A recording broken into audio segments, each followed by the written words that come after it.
उपस्थित हैं यहाँ पर, और जो यूथ पीछे की तरफ मैं देख रहा हूं, वो सभी एक बार उस नारे को मेरे साथ लगाएंगे, जो नारा किसी राजनीतिक दल का नहीं है, जो नारा किसी परिवार का नहीं है, जो नारा किसी व्यक्ति विशेष का नहीं है, और वो नारा आप सब लोग भी जानते हैं। इस माइक को मैं हटा करके बोलूंगा ताकि आपको ये ना लगे कि अमित आजाद शायद इससे उसकी ज्यादा आवाज निकल रही है, और तब मेरे बराबर आपकी आवाज भी निकलनी चाहिए। भारत माता की वंदे इनकलाब जिंदाबाद, इनकलाब जिंदाबाद।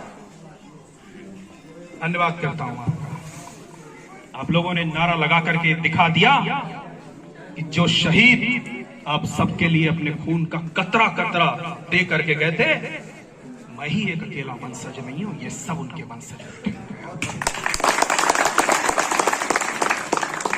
हम किसी एक शहीद का नाम लें वो शायद कम होगा, क्योंकि 7, आप नोट कर लेना है, जो बच्चे स्टूडेंट हैं आप सब नोट कर लीजिएगा, 7,32,000 क्रांतिकारियों ने हमारी इस धरा को उस अंग्रेजी हुकूमत से आजाद कराया था। और आप जानते हैं हमारी कितनी पुरानी संस्कृति जिसकी हम सब रक्षा कर रहे हैं, मैं कर रहा हूं, आप कर रहे हैं। वो जो हमारे शहीद थे देश के, वो भी अपनी जवानी को कुर्बान करके चले गए। 1,96,000 भी नोट कर लीजिएगा, 1,96,08,53,123 वर्ष पुरानी संस्कृति के हम संवाहक हैं। दूसरा कोई भी देश नहीं है, इंटरनेट पे जाकर के सर्च कर लीजिएगा, ये भारत देश है तो इतनी पुरानी संस्कृति को संवहन कर रहा है। मैं बड़े गर्व से कहना चाहूंगा, जो मेरे सामने मेरे पिता तुल्य बुजुर्ग बैठे हुए हैं, बहुत पढ़े हुए लोग, बड़ी बड़ी डिग्रियां लिए हुए लोग एक बार फेल हो सकते हैं, लेकिन भारत के किसी गांव में बैठे वो बुजुर्ग कभी गलत नहीं हो सकते किसी भी बात पर। इसका मुझे गर्व है। कल जिनका सुभाष चंद्र बोस आजादी की दुल्हन को जो सबसे पहले चूम गया, स्वयं कफन की गांठ बांधकर सातों भावर झूम गया, उस सुभाष की आन जगे, उस सुभाष की आसान जगे, ये भारत देश महान जगे और इस देश की संतान जगे। चंद्रशेखर आजाद जी के, राम प्रसाद बिस्मिल जी के, अशफाक उल्लाह खान के उस नारे को भी आप सबके बीच में बुलंद करना चाहूंगा, जिन्होंने कहा था कि सरफरोशी की तमन्ना अब हमारे दिल में है, देखना है जोर कितना बाजुए कातिल में है, और रहबरे राहे मोहब्बत रहना जाना राह में, लज्जते सहरान वर्दी दूर ये मंजिल में है। अरे साहब वक्त आने दे बता देंगे तुझे आसमां, हम अभी से क्या बताएं क्या हमारे दिल। ये हमारे देश के शहीद थे, ये हमारे देश की विरासत थी। मैं आपको बताना चाहूंगा, एक सूचना भी है आप सबके लिए, क्या हमारे देश के जो शहीद हैं उनकी सबसे, जिन नेताओं की तो प्रतिमा बनती है, क्या शहीदों की सबसे बड़ी प्रतिमाएं बननी चाहिए? बननी चाहिए। और सबसे पहले तो मैं जो दादरी मॉडल जिना ब्लाउज संगठन है उसको धन्यवाद करूंगा कि वो यहीं पर अपने नेतृत्व में आदरणीय बलवान साहू जी और अनिल जी और ये सुनील भाई के साथ मिलकर के चंद्रशेखर आजाद जी की एक प्रतिमा लगाएंगे, जिसका उद्घाटन करने में मैं आऊंगा। और आप सबको एक सूचित करते हुए मुझे बड़ा गर्व होगा, विश्व की चंद्रशेखर आजाद जी की सबसे बड़ी प्रतिमा, जो कि 151 फीट की है और कांस्य की है, लखनऊ में, जिसका काम 23 जुलाई उनके जन्म दिवस से शुरू हो चुका है, और पूरे देश के सहयोग से उसको हम बना रहे 3 साल में आप सबके सम्मुख।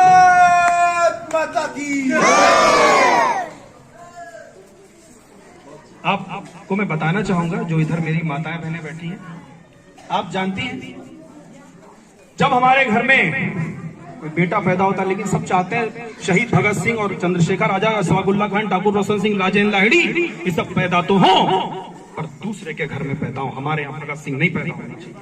लेकिन मैं उन माताओं से कहना चाहूंगा कि जब आपके ऊपर हमला होगा तो क्या आपका पुत्र पीछे हटेगा? वो कभी नहीं हटेगा, क्योंकि आप उसकी मां हैं। उसी प्रकार से ये भारत, ये धरा, ये भूमि हमारी मां है और हम इसके बेटे हैं। हमें भी कभी पीछे नहीं हटना चाहिए। यही अपने बच्चों को सिखाइए, क्योंकि एकम सत्यम विप्रा बहुधा वदन्ति। सत्य के मार्ग अलग अलग हो सकते हैं, हो सकता है आप कुछ और कर रहे हैं, मैं कुछ और कर रहा हूं, लेकिन हम सब एक सत्य के लिए जी रहे हैं, और वो सत्य है ये भारत माँ, ये संस्कृति, ये धरा। हम भारत माँ की जय बोलते हैं, लेकिन भारत है क्या हमको यही नहीं पता। भारत आपके अंदर है, भारत आपके अंदर है, भारत हमारे अंदर बसता है। जिस दिन हम ये समझ लेंगे कि भारत हम हैं, हम ही हैं भारत, और कहीं भारत नहीं है। मेरा दायां हाथ है दक्षिणांचल और बायां हाथ है पूर्वांचल, और मेरे पैरों में हिंद महासागर और मेरा सिर है हिमालय। मैं भारत हूं, मैं भारत से हूं। आज ही मैं वो सब कुछ करूंगा जिसके लिए मेरा जन्म हुआ है।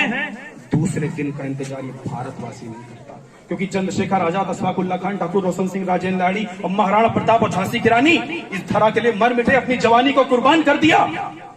बुजुर्ग होकर के तो सभी मरते हैं, बुढ़ापे में तो बहुत बड़े बड़े नेता भाषण देते हैं। जरा 23 साल की उम्र में, 24 साल की उम्र में एक बार चंद्रशेखर आजाद और भगत सिंह की तरह अपना घर छोड़ करके अपनी जान दे करके देखो, उस दिन पता चलेगी ये भारत माँ क्या है, ये देश क्या है।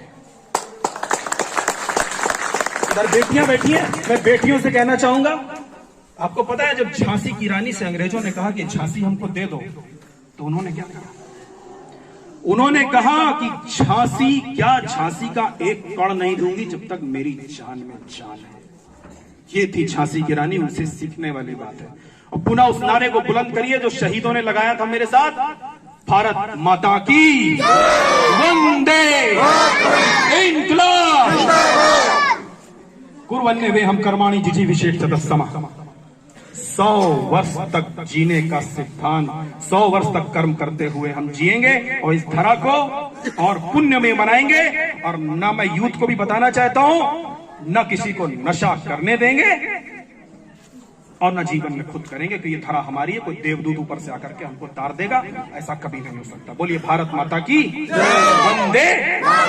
स्वामी दयानंद सरस्वती के सिद्धांतों का हम पालन करेंगे, क्योंकि स्वामी दयानंद सरस्वती ने ही चंद्रशेखर आजाद, भगत सिंह, अशफाक उल्लाह खान और राम प्रसाद बिस्मिल को तैयार किया था।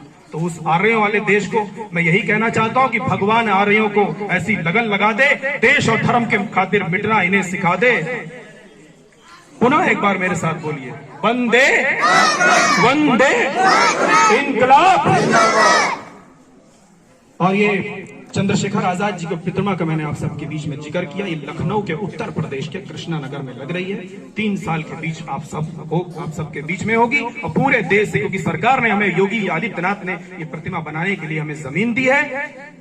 प्रतिमा को बनाने का कार्य पूरे देश के साथ मिलकर के मैं सबसे 1-1 रुपया लेकर के